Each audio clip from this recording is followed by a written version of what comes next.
மதுரை காளவாசல் பகுதியில் திருவிழாவுக்கு முகூர்த்த கால் நடும் பொழுது வம்பிழுத்த நபரின் வீடியோவை பக்தர்கள் வெளியிட்டுள்ளனர். இது பற்றிய கூடுதல் விவரங்களை செய்தியாளர் ஜெகநாத்திடம் கேட்போம். ஜெகநாத், இந்த சம்பவம் பற்றிய முழு விவரங்கள் என்ன? வணக்கம்.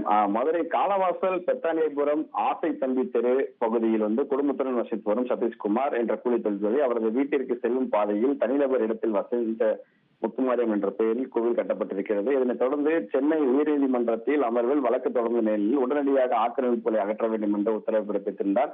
இதனை எதிர்த்து மாநகராட்சி அதிகாரிகள் நோட்டீஸ் அனுப்பிய பின்னர் ஆக்கிரமிப்பை அகற்றிய பின்பு இது தொடர்பாக கோவில் நிர்வாகி மாநகராட்சி சார்பில் அறிவிப்பு ஆணை வழங்கப்பட்டது. அதற்கு அகற்றப்பட்ட நிலையிலும் கூட கடந்த 23ஆம் தேதி கோவில் திருவிழா தொடங்கிய நிலையில் முகூர்த்த கால் நடும் நிகழ்ச்சியில் நடைபெற்ற போது அப்போது அந்த வழியாக வந்த சதீஷ் பைக்கில் தனது நண்பருடன் வந்த பக்தர்கள் நின்று கொண்டிருந்த போது பைக்கில் செல்ல வேண்டும் என கூறிய போது பக்தர்கள் எதிர்ப்பு தெரிவித்துள்ளார்கள்.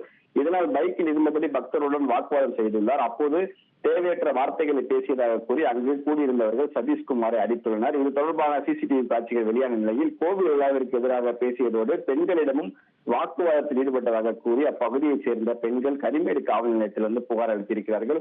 முகூர்த்த கால் நடும் நிகழ்ச்சியின் போது பிரச்சனையில் ஈடுபட்டதாக கூறி சதீஷ்குமார் மீது தாக்குதல் நடத்தப்பட்ட நிலையில் அவர் அளித்த புகாரின் கீழ் கரிமேடு காவல்துறையினர் கோவில் நிர்வாகிகள் மீது வழக்குகள் பதிவு செய்துள்ளார்கள். இதனிடையே சதீஷ்குமார் மீது பெண் பக்தர்களுக்கும் புகார் அளித்துள்ள நிலையில் இந்த சம்பவமானது தற்போது பரபரப்பை ஏற்படுத்தியிருக்கிறது. சதீஷ்குமார் மீது தாக்குதல் நடத்திய சிசிடிவி காட்சி நேற்று வெளியான நிலையில் இன்று சதீஷ்குமார் முகூர்த்த கால் நடும் நிகழ்ச்சியின் போது பைக்கில் சென்றபடி பக்தர்களுடன் வாக்குவாதத்தில் ஈடுபடும் வீடியோ வெளியாகியிருக்கிறது. இது தொடர்பாக காவல்துறை தொடர்ந்து விசாரணை நடத்தி வருகிறது என்பது குறிப்பிடத்தக்கது. தகவல்களுக்கு நன்றி ஜெகநாத். செய்திகளை உடனுக்குடன் தெரிந்து கொள்ள உடனே சப்ஸ்கிரைப் பண்ணுங்க.